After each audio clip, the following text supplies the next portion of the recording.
You have received this video because your sixth grader is currently behind in the writing process of his or her informational essay that we have been working on in language arts.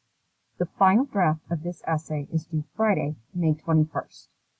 In order to simplify the writing process, I have assigned your student a single document in Google Classroom. To access it, they should go to Google Classroom, go to their English classroom, go to Classwork, and then choose the top assignment in their list. It is titled Otzi Essay Rough Draft Alternate Assignment.